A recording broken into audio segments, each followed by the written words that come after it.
Salut à tous, bienvenue sur Affaires et droit en pratique.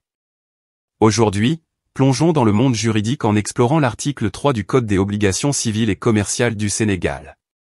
Nous allons nous pencher sur la classification des obligations, un concept fondamental pour comprendre les nuances de nos droits et devoirs. Restez avec nous, car c'est une information cruciale. Lorsque nous parlons d'obligations, il est crucial de comprendre qu'elles ne sont pas toutes créées égales. L'article 3 nous offre un aperçu essentiel en classifiant les obligations en fonction de leur objet. Explorons cela de plus près. Classification des obligations. Selon l'article 3, une obligation peut avoir trois objets principaux, donner, faire, ou ne pas faire quelque chose. Cela peut sembler simple, mais cette classification est la clé pour comprendre la nature spécifique de chaque obligation. 1. Obligation de donner. Commençons par l'obligation de donner. Dans ce cas, le débiteur s'engage à transférer la propriété d'un bien spécifique au créancier.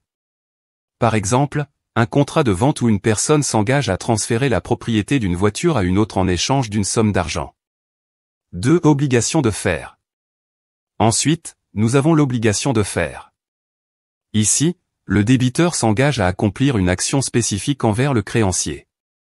Prenons l'exemple d'un contrat de prestation de service, où une personne s'engage à fournir un service particulier à une autre. 3. Obligation de ne pas faire. Enfin, l'obligation de ne pas faire implique que le débiteur s'engage à s'abstenir d'accomplir une action particulière.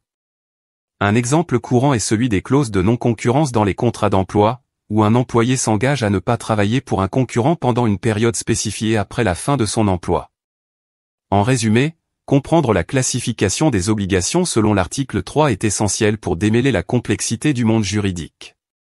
Que ce soit donner, faire, ou ne pas faire, chaque type d'obligation a des implications spécifiques sur nos droits et devoirs. Nous espérons que cette vidéo vous a fourni une vision claire de la diversité des obligations.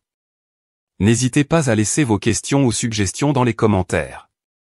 Merci de nous avoir rejoints sur Affaires et droit en pratique. N'oubliez pas de vous abonner pour rester informé sur vos droits légaux. À bientôt. Salut à tous, bienvenue sur Affaires et droit en pratique.